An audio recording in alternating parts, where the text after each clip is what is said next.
Le Grand Tour des formations en Charente, une émission coproduite par RCF Charente et Radio Attitude.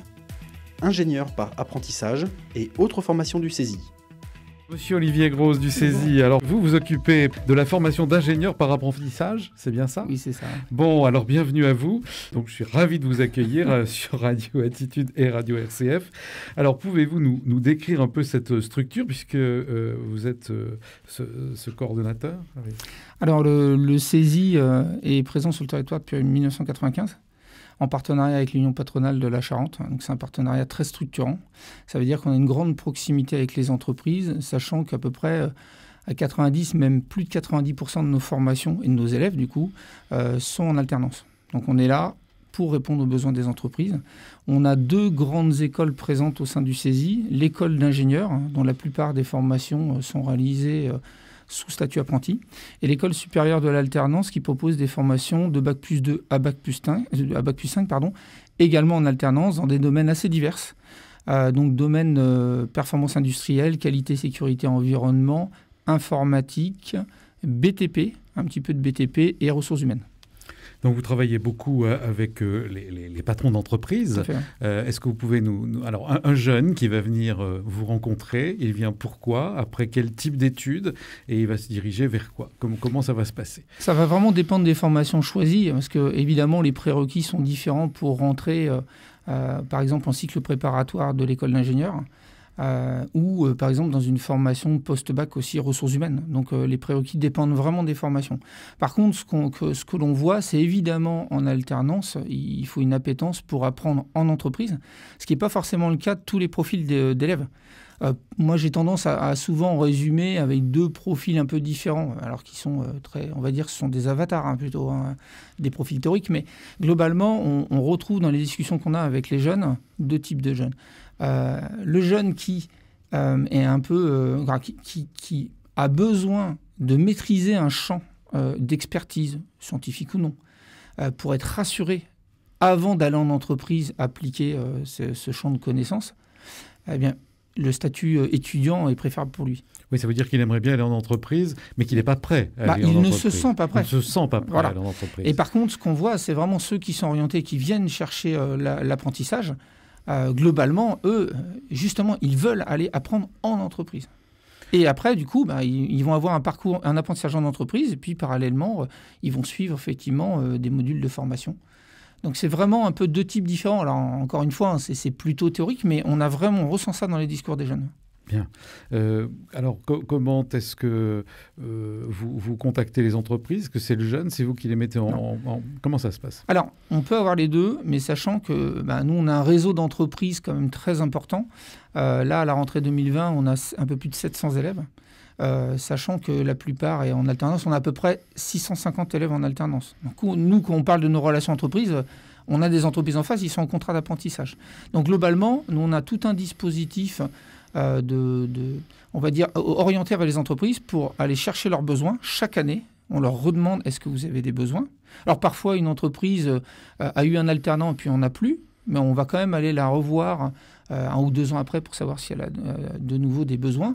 Et donc là, on a beaucoup de contrats d'apprentissage potentiels. Après, attention, alors les élèves, d'une part, bien sûr, peuvent chercher eux-mêmes. Ça, il n'y a aucun souci. Ils sont accompagnés de toute façon pour chercher eux-mêmes aussi.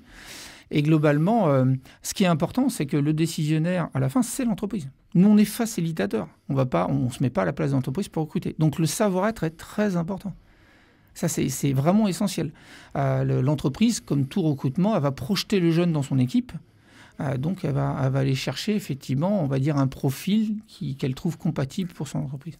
Alors justement, on en parle depuis tout à l'heure du savoir-être. C'est pas sans doute nouveau, mais c'est bien de mettre l'accent là-dessus. Qu'est-ce qu'il faut comme savoir-être? Bon, je ne vais pas faire conflit de génération, mais il y a des choses très simples. Vous savez, déjà, d'être à l'heure... de sourire, d'être motivé. Alors, il y a plein de jeunes comme ça, il n'y a pas de problème. Après, certains sont un peu maladroits parce que le code du fonctionnement des entreprises, ça ne s'apprend pas comme ça. Donc, évidemment, il faut là-dessus avoir ces qualités de base. Et puis après, ce que cherchent les entreprises, derrière la motivation, c'est des jeunes qui soient force de proposition, qui soient dans la bienveillance et dans l'entraide avec les autres collaborateurs. Ça nous concerne tous. Maintenant, c'est comme ça que le monde du travail fonctionne. Donc, globalement, il faut les accompagner sur cette dimension-là parce que c'est la dimension la moins évidente.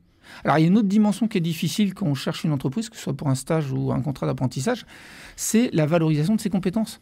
Parce que quand on est jeune, on va dire « Ah, j'ai fait un IUT, un DUT, génie électrique. » Bon, très bien, mais ça, c'est pas des compétences, ça. C'est qu'est-ce que tu sais faire.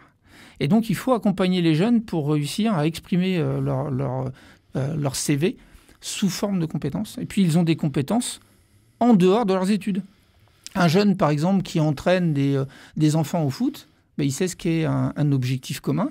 Il sait comment essayer d'atteindre cet objectif en structurant les entraînements. Et en fait, il fait de la gestion de projet, il fait un peu de management. Alors donc, il faut aussi aller chercher dans l'extrascolaire. Donc pour les jeunes ou leurs parents ou leurs grands-parents qui nous écoutent, ils peuvent dire à leurs jeunes, écoute, voilà, il ne suffit pas de dire qu'est-ce que tu as fait, mais quelles étaient tes motivations, puis dans tout domaine. Ça veut dire que le chef d'entreprise ou le responsable des RH ou ceux qui vont les recevoir dans l'entreprise vont déjà détecter à travers le discours du jeune, dans ce savoir-être, les potentiels d'intégration dans l'équipe et puis aussi peut-être de management ou d'être force de proposition, comme vous le disiez à l'instant. Tout à fait. Et puis, bien sûr, les compétences techniques jouent bien sûr en plus. Je donne des exemples qui sont peut-être sortis ce matin, mais on a des métiers en tension. Les métiers en tension, alors on parle souvent du numérique, mais sur l'industrie, je pense que la plupart des personnes qui travaillent en industrie savent que, par exemple, en maintenance, on n'a pas assez d'élèves. Et nous, par exemple, sur le cycle ingénieur, on n'arrive pas à répondre à toutes les demandes des entreprises sur l'aspect maintenance, donc qui recherchent des contrats d'apprentissage avec des jeunes en maintenance. Et ça, je pense qu'il y a un gros travail à faire aussi sur l'image de l'industrie. Il y a des représentations. L'industrie, on va dire, ah oui, mais il y a des pertes d'emplois, etc. Mais en fait, l'industrie, c'est plus du tout ça. L'industrie, elle est en pleine transition numérique, énergétique. C'est vraiment important ce que vous dites là. C'est extraordinaire ce qui se passe. Et je peux vous dire, même nous, on adapte très, très souvent nos cursus. Et je vais vous dire, ça peut même nous mettre en difficulté parce qu'on est en train d'intégrer du digital dans les formations. Et donc, on est en train de recruter. Là, j'ai fini un recrutement d'enseignants formateurs, un docteur en informatique, parce qu'il nous faut des compétences comme ça pour former les jeunes. Donc là c'est la réalité d'aujourd'hui. Oui. Vraiment. L'industrie n'est plus celle que vous croyiez qu'elle était. Tout à fait. Mais vous savez, les représentations mentales, il faut vraiment travailler. Elles ont la vie dure. Elles ont la vie dure. Quels sont les profils les plus recherchés ? Alors, sur l'aspect, en tout cas, dans l'école d'ingénieur, ce qui manque le plus, on le voit bien structurellement, c'est des profils maintenance. On a aussi qualité, sécurité, environnement. Ça, c'est des profils qu'on a du mal à avoir.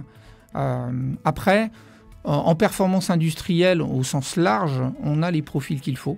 Mais nous, c'est plutôt dans ces aspects, c'est surtout sur ces profils-là qu'il nous manque des candidats. Donc, pour vous donner un exemple, sur la formation d'ingénieur généraliste du CESI, donc orienté industrie, on a environ des promotions d'à peu près 70 élèves. Globalement, on a en moyenne sur l'année 110 à 120 propositions de contrats d'apprentissage. Bien. Et on finit qu'à 70. Merci. On vous retrouve où, le contact ? Le contact, le plus simple, c'est de taper CESI Angoulême. Vous allez avoir toutes les coordonnées sur le site internet. CESI. CESI, oui. Tout simplement. Le Grand Tour des formations en Charente, une émission coproduite par RCF Charente et Radio Attitude.